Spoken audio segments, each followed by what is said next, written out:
বরকত সাহেবের দুর্গ অটুট রাখলেন দক্ষিণ মালদার বাম সমর্থিত কংগ্রেস প্রার্থী ঈশা খান চৌধুরী। বিজেপি প্রার্থী শ্রীরূপা মিত্র চৌধুরীকে বিশাল ভোটের ব্যবধানে পরাজিত করে মালদা দক্ষিণ আসনে এবারও কংগ্রেসের জয়ের ধারা অব্যাহত রাখলেন তিনি। রাজ্যে একমাত্র একটি আসন নিজেদের দখলে রাখতে পারল কংগ্রেস। মঙ্গলবার ফলাফল বের হতেই বুধবার ঈশা খান চৌধুরীকে অভিনন্দন জানাতে কংগ্রেস নেতা কর্মীরা হাজির হলেন কোতোয়ালি ভবনে। জয়ী প্রার্থীর গলায় ফুলের মালা পরিয়ে পুষ্পস্তবক তুলে দিয়ে মিষ্টিমুখ করে অভিনন্দন জানালেন উচ্ছ্বসিত কর্মী সমর্থকেরা।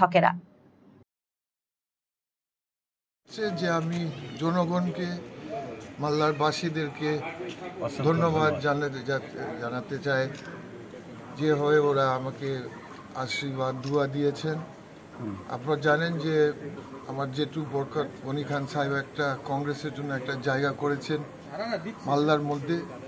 তো যেভাবে উনি কাজ করেছেন, লালবাবু কাজ করেছেন, আমার বাবা, সেভাবে আমিও একটা নতুন রূপ, কারণ আগে আমি বিধায়ক ছিলাম, এখন সাংসদ হয়েছেন, সেভাবে আমিও কাজ ওদের মতন ওদের পদে হাঁটব আর কি।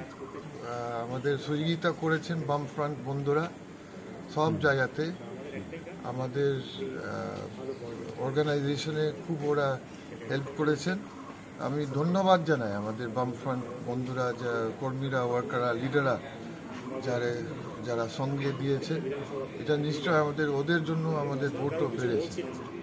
প্রথম আমার কাজ হচ্ছে, কাজের আগে আমাকে ঘুরতে হবে মালদা সিটে, আর পাবলিককে, জনগণকে, মালদাবাসীদেরকে আর মুর্শিদাবাদবাসীদেরকে আমাকে ধন্যবাদ জানাতে হবে ওদেরকে।